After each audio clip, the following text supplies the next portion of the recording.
एक समय की बात है। सभी सियार बहुत परेशान थे। उन्हें कई दिनों से भोजन नहीं मिला था, इसलिए वे हमेशा भोजन की तलाश में इधर उधर भटकते रहते थे। एक दिन जंगल में भोजन की तलाश करते हुए उन्हें एक हाथी दिखाई दिया। वह जंगल में अकेला ही घूम रहा था। सियारों के झुंड का सबसे बूढ़ा और चालाक सियार हाथी को देखकर बोला, अरे हमारी खुशकिस्मती देखो मित्रों, वह देखो हमारा शिकार। यदि हम उसे मार दें तो हमें अगले कई दिनों तक भोजन की चिंता करने की कोई आवश्यकता नहीं होगी। तभी एक नवयुवक सियार बोला, पर मुझे नहीं लगता कि ऐसा संभव होगा। जरा उस हाथी का डील डौल तो देखिए, वह कितना विशाल है। हम इतने छोटे डील डौल के सियार भला उसे कैसे पकड़ सकते हैं? बूढ़ा चालक सियार मुस्कुराते हुए बोला, प्रिय मित्रों, इस दुनिया में कुछ भी असंभव नहीं है। थोड़े धैर्य और बुद्धि के प्रयोग से हम इस विशाल जानवर को भी धराशायी कर सकते हैं। क्या ऐसा हो सकता है? नवयुवक सियार हैरानी से बोला, हाँ ऐसा हो सकता है।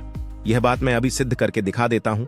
ऐसा कहकर बूढ़े सियार ने अपने झुंड के सियारों को कुछ दूर से ही उसके आदेशों को मनाने के निर्देश दिए। उसने कहा, तुम सब इस तरह छिपकर बैठ जाओ कि हाथी को तुम में से कोई भी दिखाई न दे। ऐसा कहकर बूढ़ा सियार हाथी के पास गया।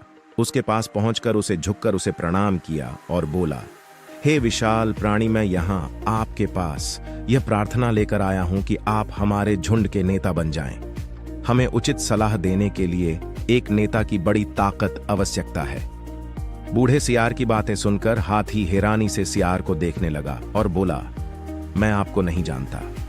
आप मुझे अपने झुंड का नेता क्यों बनाना चाहता है महोदय? मैं एक सियार हूं और अपने झुंड के साथ इसी जंगल में रहता हूं। आप देख ही रहे हैं, अब मैं बहुत बूढ़ा हो चुका हूं। मैंने अपने जीवन में नीति संबंधी अनेक पुस्तक पढ़ी है। पुस्तक कहती है कि प्रत्येक जीव के लिए एक अच्छा जीवन साथी और एक अच्छा नेता होना अनिवार्य होता है। बुद्धिमान नेता ही हमारी पूर्ति करने में हमारी सहायता कर सकता है। इसी कारण से मैं आपको अपने झुंड का नेता बनाना चाहता हूं। मैं आपको अपने साथ ले जाने के लिए आया हूं। हाथी उस बूढ़े सियार की चापलूसी भरी बातों में आ गया। फिर सियार ने हाथी से कहा, हे शक्तिमान, हमने आपके राज्याभिषेक की पूरी तैयारी कर रखी है। आपकी प्रजा आपके स्वागत की बड़ी उत्सुकता से प्रतीक्षा कर रही है। सियार की बात सुन हाथी गर्व से बिल्कुल अंधा हो गया। उसने कहा, ठीक है, आप मुझे यह बताएं कि चलना कहाँ है। बुद्धिमान सियार हाथी को घने जंगल की तरफ ले गया। वहां बहुत विशाल घने वृक्ष की सघनता के कारण इतना अंधेरा था कि स्पष्ट रूप से कुछ भी देख पाना बहुत कठिन था। सियार ने हाथी से कहा, हे महामहिम, आप यहां रुकिए। मैं जल्द ही यहां पर आपकी सारी प्रजा को बुलाता हूं। सियार के बताए हुए स्थान पर रुकने के लिए हाथी आगे बढ़ा तो सियार पीछे खिसक गया। देखते ही देखते हाथी के पैर दलदल में फंस गए। वह धीरे धीरे दलदल में धंसता जा रहा था। अंधेरा होने के कारण हाथी को कुछ दिखाई नहीं दे रहा था। वह किस तरफ जा रहा था? वह चिल्लाते हुए सियार से बोला, प्रिय सियार मित्र, मुझे बचाओ, मेरी सहायता करो, मैं धंसता जा रहा हूं। मुझे यहां से बाहर निकालो, बचाओ बचाओ।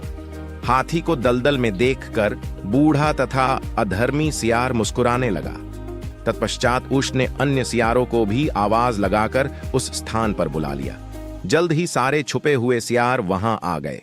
सभी ने मिलकर एक साथ धनसते हुए हाथी पर हमला कर दिया। कुछ ही क्षणों में हाथी की मृत्यु हो गई। इसके पश्चात सभी सियारों ने हाथी के मांस का स्वाद चखा।